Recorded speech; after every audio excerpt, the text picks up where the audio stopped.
the old Cherokee's looking pretty good, but this windshield sure ain't. I don't know if you can see or not, but the scratching on it is pretty insane.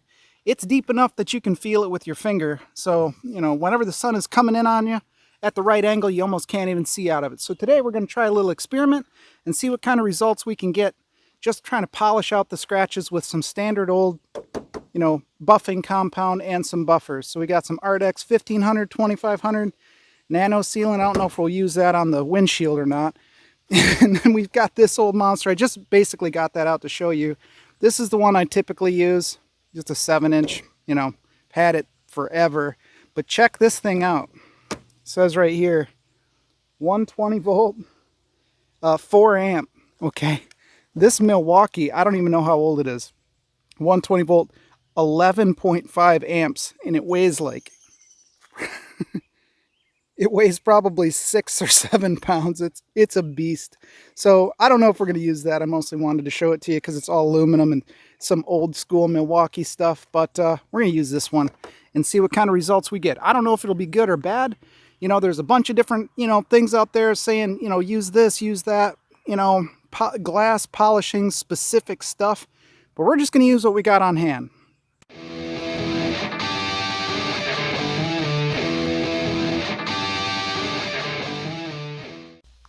Alright, fair warning, I've never done anything like this on a windshield, especially one that's so heavily scratched, so I don't know if it'll, come out good or not.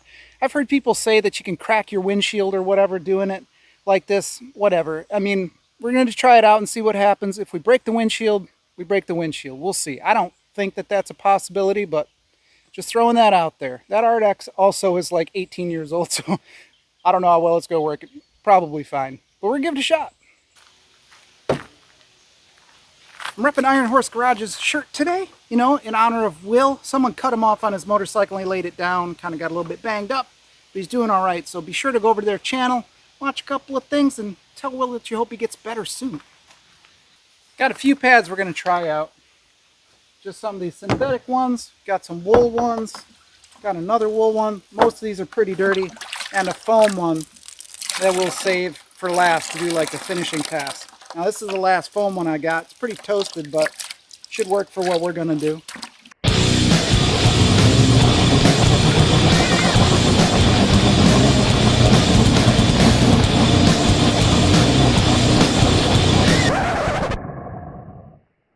Alright, we're going to try this wool pad first off. It's actually really wool, so we'll start off with the 1500. See if it works. See how well it works. Might be too much. I don't know. I think some of them go up to like 3,500 or 4,000 or something like that. This might be too aggressive. I don't know. Maybe we should start with the 2,500 up front. See how that thing works. I think this is too fine. Yeah. Go big or go home.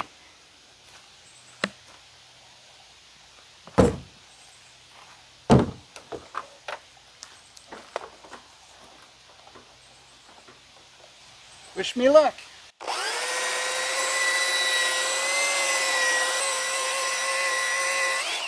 Still quite a bit of scratching on it. Looks like it did help. I don't know. I can't hardly see through the camera phone thing. But it actually did polish out a lot of that. I'll hit it with some glass cleaner and we'll just kind of see. We'll look at it, compared to the unfinished side. But it already feels way better. I didn't even bother to clean the windshield first. But I wasn't sure if this would do anything. But not great, but better than it was. So let's clean it up and see how it looks. All right. Well, not a huge change right off the bat. But you can see it's a little bit more polished than the other side. It's hard to see. It's a little bit better, but it ain't great. So we're going to see how much farther we got to go. Because I did hit right there, so maybe it's just an optical illusion. Because that area there should have gotten hit with the buffer as well. Well, maybe I got to go farther, do more. Maybe this isn't going to work at all. I don't know.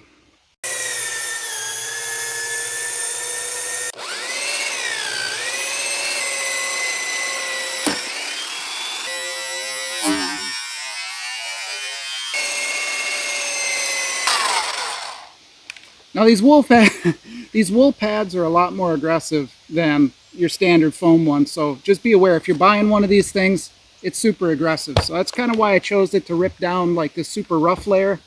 But yeah, just be aware it's super aggressive.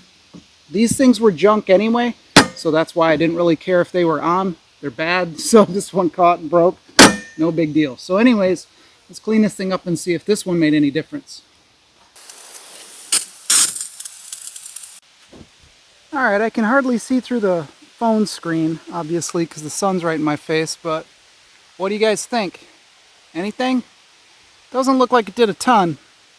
Maybe something a little bit more aggressive? It feels a lot better. It doesn't feel nearly as rough as it did before. So it did something, probably just knocked the high spots off, but I'm pretty sure that these scratches were just way too deep for really anything to fix. So, I don't know. It is the coarsest stuff that I've got, 20 or 1500. I guess we'll try on this side to see. I'll do half of it just so that, you know, we can get kind of like a apples to apples instead of like the sweep over. But you can see a little bit of a difference right here where I hit it. It's a little smoother. So we'll do half this and, you know, leave half, do half.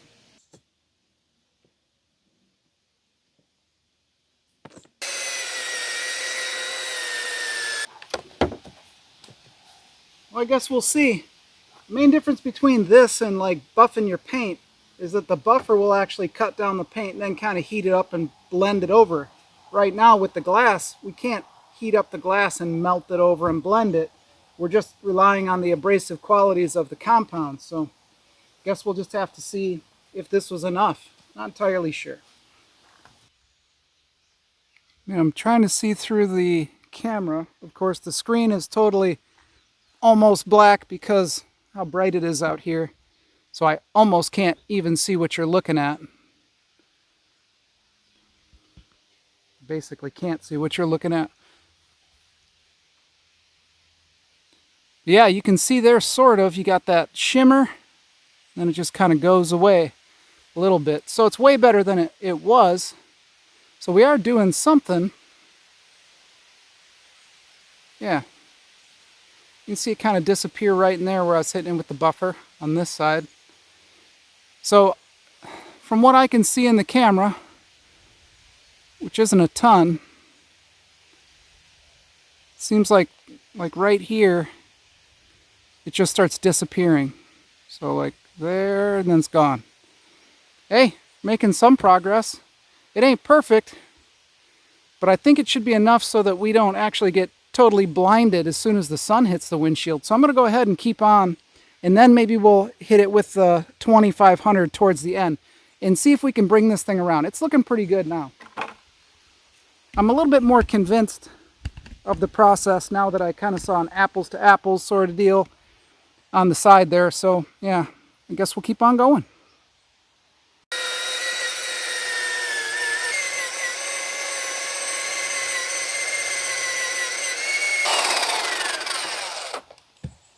When it dries up like that and you can start feeling it skip, it generates a lot more heat. So you got to keep that in mind with whatever you're doing.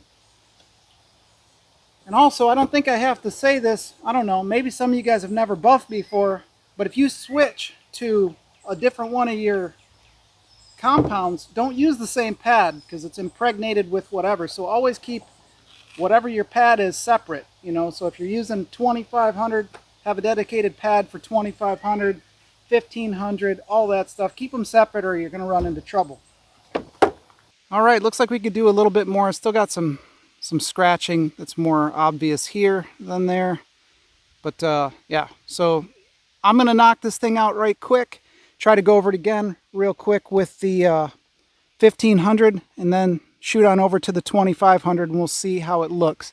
The sun is changing position so much that pretty soon I won't be able to film it for you guys to see anything. You won't be able to see the glare. All right, what I started doing, which I found works pretty good, get this nice and wet. Keep it pretty fluid.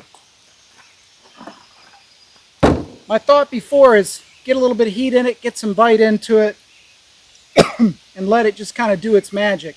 Now my thought is keep it as liquid as possible. keep the speed up, and just let it flow all over the place. So that's what I've been doing. We'll see if it makes any difference.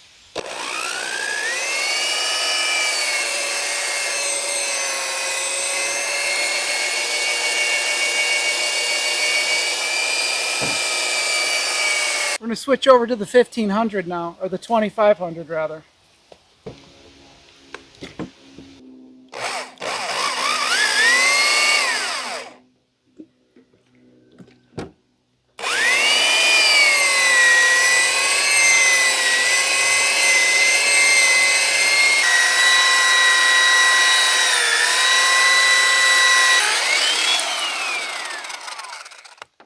This is not how you polish paint, so don't try to run anything on your paint the way that I'm doing this windshield.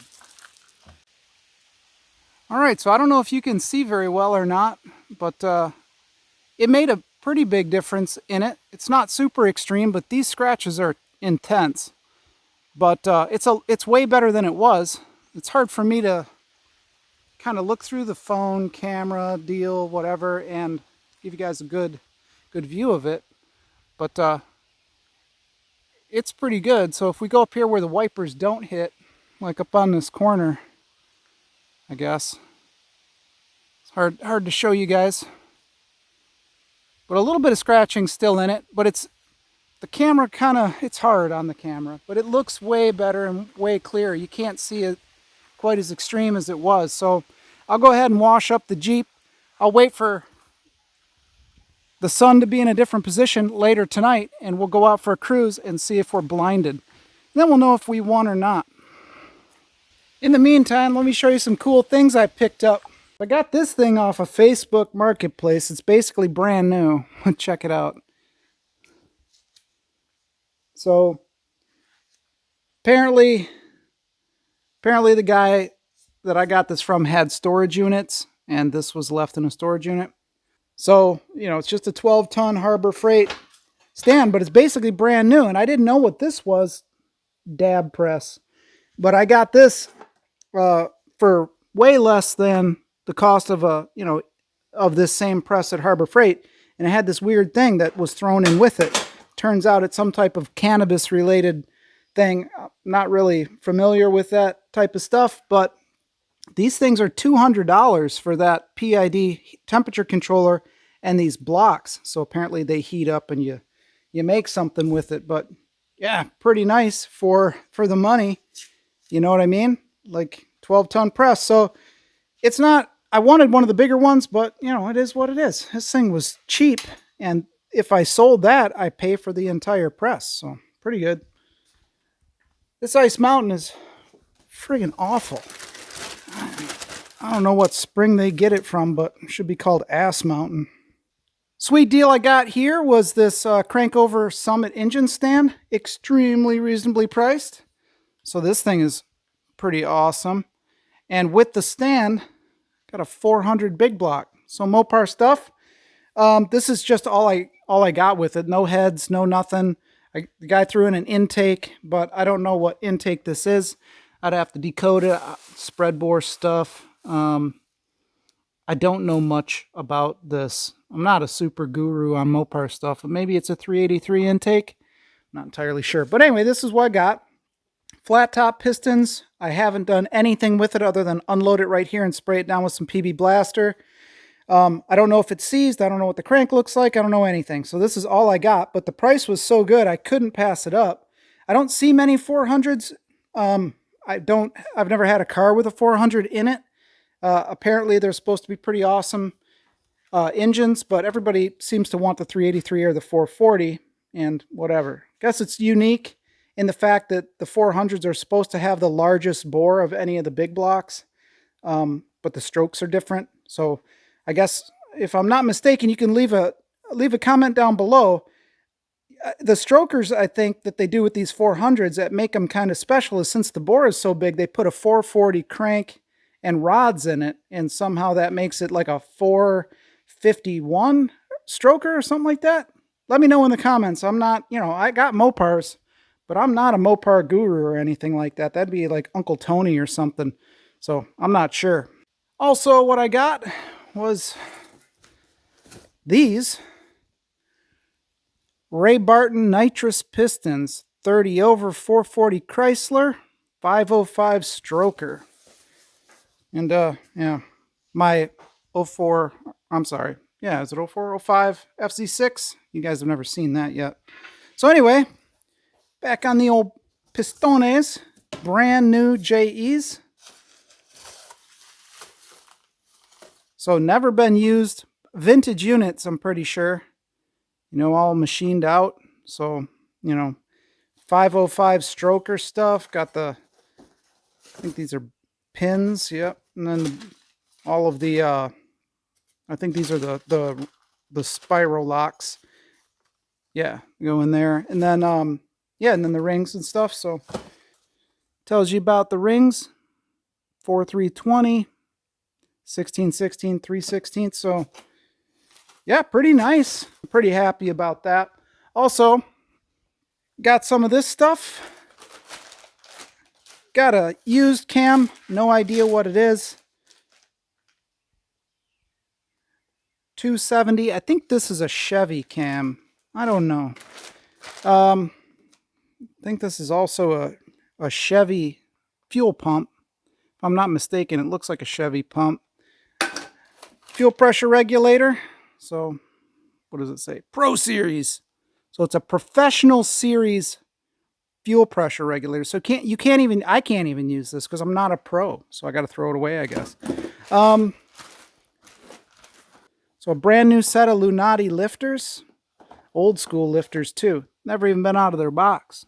Still like got the Cosmoline stuff or whatever that coating is that they use. So brand new. Just some regular old push rods.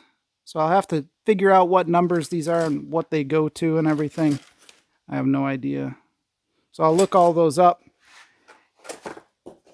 Look at these things though. Crane rocker shafts. Adjustable rocker shafts. So these are pretty sweet. I don't know if they've ever been used. They kind of look like they have, but they kind of also don't look like they have been used. So pretty nice, you know. Adjustable rocker shafts for a big block. I'm assuming because the guy all had big block stuff, and then a brand new cam. I don't know what this cam is. I tried to look up the numbers on it and came up with nothing. So I was told one of the people in Instagram that Lunati will actually stamp their name into the back of the cam. So this probably isn't a Lunati cam, and I can't really read the numbers that are on it. 950, I don't know what that other number is, and it's something 968, whatever it is, 5. I did do a quick Google search and I came up with nothing. I think it's a Mopar cam. The guy said that it might be. But anyway, whatever. So that's all I got. But, you know, it'd be crazy, you know, to not take advantage of sweet deals when they come along. What is this? Oh, and these are the, like, billet rocker shaft hold downs. So, brand new. Pretty nice. I mean, I couldn't pass it up. Not that I need more crap in my shop. You can see I don't have any room working on it. But, yeah. So, 400, we'll figure out something to do with that. Just don't know what or when. I don't even have a vehicle to put it in. So what do you think I should do? Can you think of any use for the dab press for an automotive purpose? Because I can't think of anything. I thought, you know, use those blocks, heat up like bushings or something, press them in. Kind of, that's like, seems like a stretch. I don't know what to do with those things. Just sell them? I don't know. Let me know in the comments what I should do with dab press besides start like some type of cannabis farm edible thing or whatever they're used for, because that ain't going to happen. All right, well, as you can see, a lot of other stuff has been happening around here other than working on cars and things. This is how it is. Summers are short and busy in Michigan, so I don't have a chance to work on cars as much. But we'll check out this Monster Milwaukee. Now, I think I misrepresented this thing when I said it was like 5 pounds, because it feels a lot more like close to 10. I'll figure out like some way to weigh it. But this thing is a beast.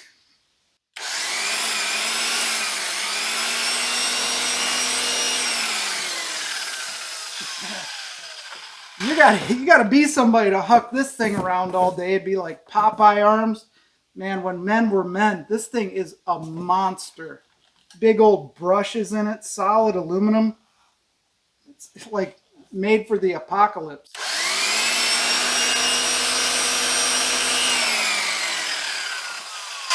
Switch could use some work, that's for sure. A little bit sticky, but holy crap, I can't even imagine using this every day.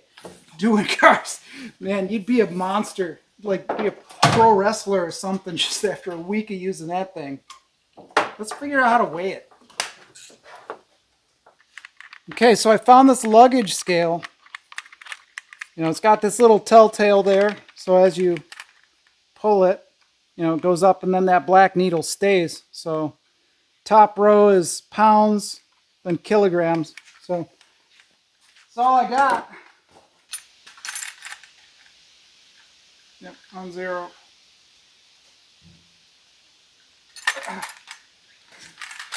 Let's see what it says.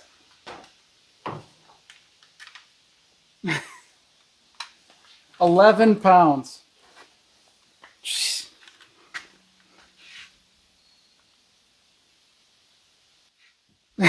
That thing is such a beast.